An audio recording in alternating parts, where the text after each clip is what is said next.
The happy birth announcement came a month after the baby's arrival, printed in black and white. Mays, Russell and Kay, have named their son, born March 25th at Baptist Hospital, Brian Alexander. No one could have imagined what happened next, and the grim headline that would later blame his father for little Alex's death. A complicated case, clouded by lots of gray area, yet jurors decided twice that this was a clear-cut, black and white, undeniable case of shaken baby syndrome.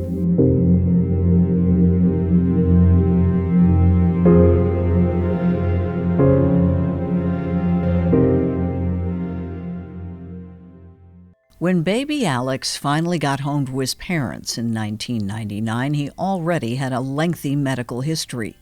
Born premature, after a difficult pregnancy and induced delivery, he weighed just 3 pounds 12 ounces. The umbilical cord had tangled around his neck twice.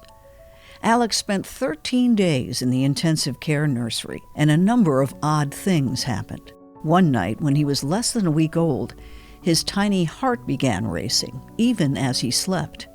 It was stabilized with ice, but the problem, called tachycardia, would return and require a home monitor.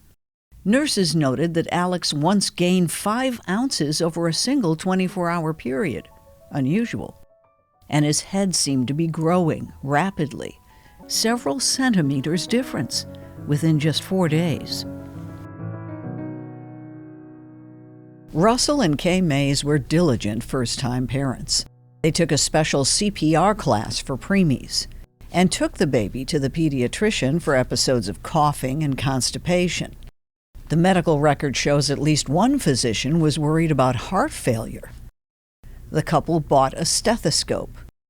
And when he was just 24 days old, they took Alex to an after-hours urgent care, worried about his breathing. He had a little bit of a sniffle cold, and he didn't feel like he was breathing right to me, so we took him over there, which they told us that we were overreacting and that he was fine and that kind of thing. So you didn't think he was breathing right? He didn't sound like he was breathing right to me. During the 3 weeks Alex was with his parents, they took him to see doctors 7 times and got telephone advice at least twice.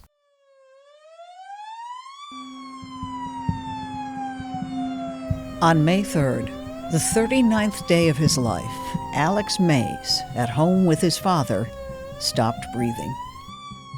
And that was the beginning of a conviction that is now in doubt. What I'm trying to say is, I have never intentionally shaken my child to a physical, hurtful degree.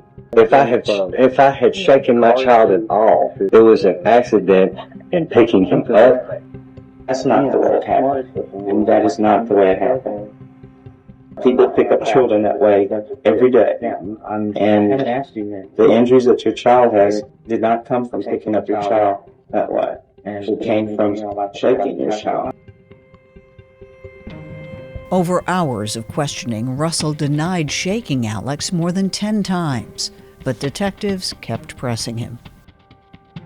The conventional wisdom at the time was, if you saw a child with a particular set of medical findings, the cause had to be shaking and could not have been anything else. An exhaustive study by the Davidson County Conviction Review Unit has concluded that Russell and Kay Mays did not commit a crime.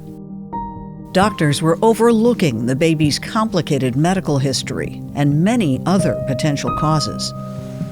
But it's taken 25 years and new scientific understanding to untangle this case. And all along, Russell Mays has been behind bars. Our legal system values finality. They want cases to be done. And our scientific infrastructure values novelty, values new discovery. I don't think that it matters how many times a person was convicted. If the science is wrong, it's wrong.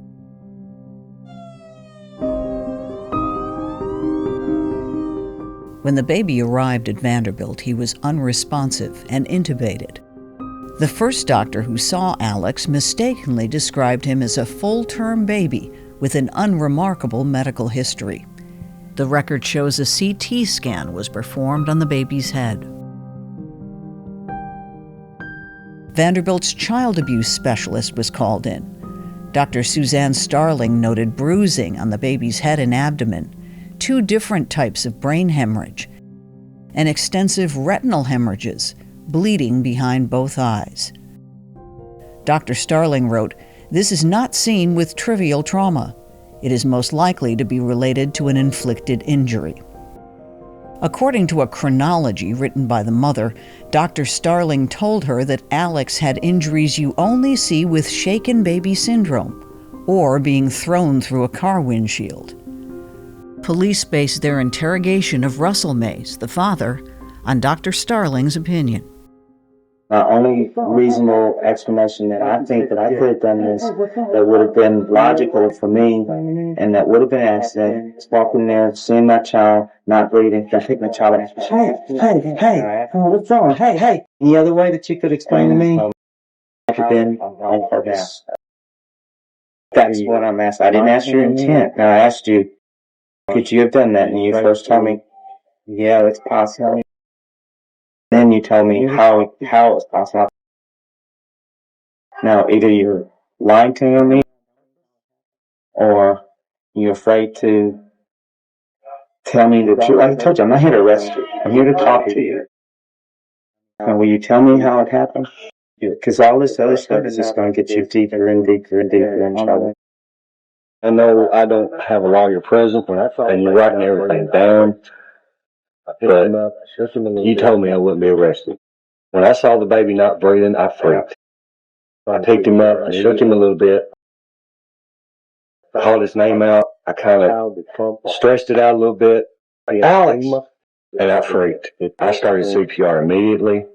Then I checked his heart rate. He had a faint heart rate. The child was plumb white. On May 13th, 10 days after Alex was hospitalized, both parents were subpoenaed for a custody hearing. By May 28th, the baby is released to foster parents who live an hour away. Almost a month later, June 22nd, the couple returns to court about custody, but their lawyer doesn't show. The next day, according to Kay Mays, they are dragged out of bed at 1:30 in the morning to be arrested. You're implementing me. How am I implementing you? You're saying you. You're saying you. That's telling me that I've done it. Done what? Or I could have possibly have done it. Couldn't you? You told me that you could have. Couldn't you? Well, it's kind of hard to answer that question. A common reason for people to confess to a crime they didn't commit is what's called the false forensic ploy. And that's where an investigator tells a person that the scientific evidence shows that you did it. Now, the investigator may or may not know that that's false. Whether or not they know that is kind of irrelevant to whether the person makes statements against interest. But when someone is told all the scientific evidence shows that you did it, what the studies show is that you're more likely to get a false confession under those circumstances. Baby Alex would never again live with his parents. In February of 2000, Russell stands trial and is convicted of aggravated child abuse. By May, Kay decides to plead guilty in an attempt to regain custody. Alex has surgery for reflux and tubes put in his ears. In October of 2000, still in foster care, Alex Mays stops breathing again. He spends 5 days in the hospital before the court orders removal from life support, despite the parents' strong objection. On October 25, 2000, Alex Mays dies. The autopsy concludes it's a homicide and blames the baby's death on an injury inflicted at 5 weeks of age. What was an aggravated assault charge against the father is now murder. Fast forward 25 years. The couple is still married, and their claims of innocence are now viewed through a new lens. 5 medical experts from various specialties have led to the review unit's conclusion that Alex Mays did not die from abuse. He most likely was having strokes. There were abnormal red blood cells that couldn't have been caused by shaking. One expert summed it up this way: trauma is so unlikely, it should not be a consideration. Add to that, one of the lead detectives has sworn under oath that Russell Mays' statements were not a confession because Dr. Starling's diagnosis framed our investigation and left no other possibilities. Little Alex Mays survived a total of 580 days. His father has been serving a life sentence, more than 9,000 days behind bars. Our legal system doesn't do something that I think other high-risk systems do, like aviation or complicated surgery, where when something goes wrong, they do a really thorough inspection of the error. And so we have to be comfortable and humble enough to accept that feedback when it comes, to integrate it, and also to recognize that our systems have a role in this.